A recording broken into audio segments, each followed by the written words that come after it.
seems rolling blackouts are about to worsen. Well, South Africa's winter promises to be colder and darker with the Eskom. If you live in South Africa, then there is almost a 100% chance you have heard of load shedding and are currently being affected by it. The country is facing its worst ever power crisis as it heads into a bitter southern hemisphere winter. Maybe you're watching this video during load shedding right now. Eskom's current condition is a far cry from its earlier days. So what changed? Load shedding, unfortunately, will remain a possibility. In order to pursue the greater good, you have to enable some people to eat a little bit. There will never be load shedding again.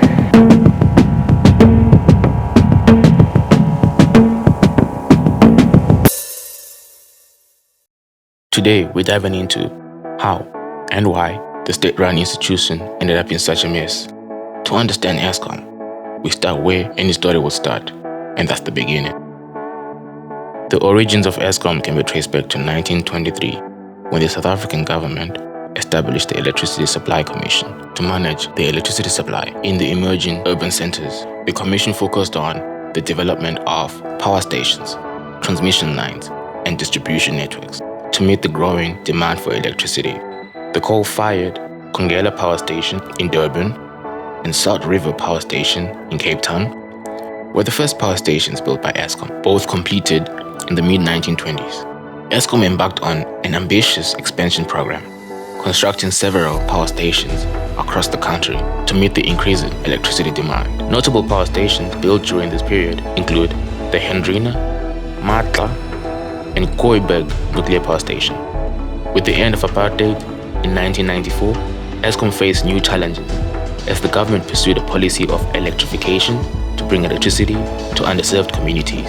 Following the passing of the 1998 Eskom Amendment Act, so as to vest the ownership of Eskom's owners' equity in the state and to remove the exemption of Eskom from the payment of income tax. The government's powers to influence company policy and investment decisions were greatly expanded. During the administration of President Thabo Mbeki, Eskom's requests for a budget to build new stations in order to keep pace with the country's economic growth were denied. After leaving the presidency, Mbeki would later state in December 2007 that this was an error. Quote, "When Eskom said to the government, we think we must invest more in terms of electricity generation, we said no. We were wrong. Eskom was right."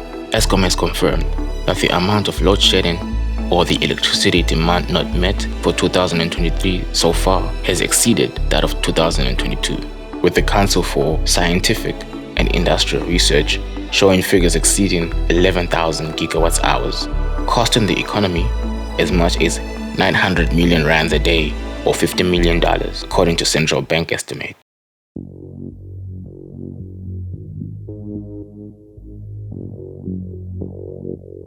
Well, for things to get this bad, more than one thing has to go wrong. These are some of the key factors that impacted Eskom's performance over the years. Lack of maintenance and infrastructure investment. Eskom's power generation infrastructure, particularly its aging coal-fired power plants, suffered from years of inadequate maintenance and underinvestment. This led to frequent breakdowns, increased operational costs, and reduced capacity, causing electricity shortages and rolling blackouts. Financial mismanagement and debt. Eskom accumulated significant debt due to a combination of factors, including mismanagement, cost overruns in major projects, and inadequate tariff adjustments. Eskom's operational costs exceeded its revenue, resulting in a widening financial gap.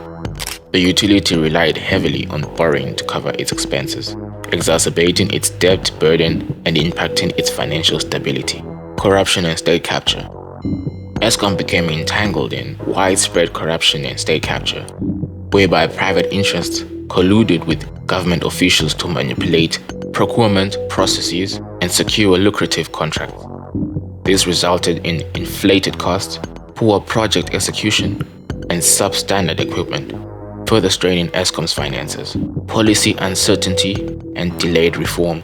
Eskom's operations were impacted by policy uncertainty, particularly regarding energy mix and the integration of renewable energy sources. failing to make use of its vast renewable energy sources such as solar and wind. Delays in implementing necessary reforms and transition into cleaner and more sustainable energy solutions hindered Eskom's ability to adapt to changing market dynamics and contributed to its financial woes. This is what the former Eskom CEO, Mr. Andre de Ruyter, had to say on the corruption issue at Eskom.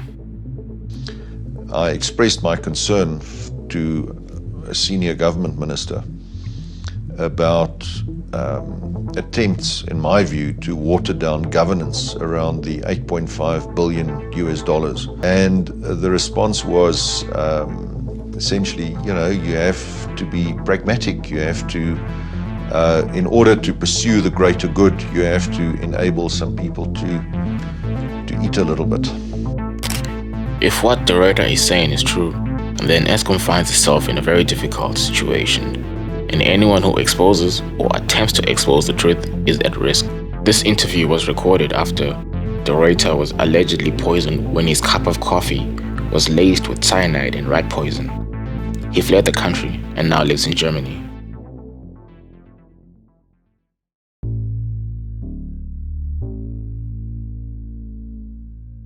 This surely is not a simple problem to fix.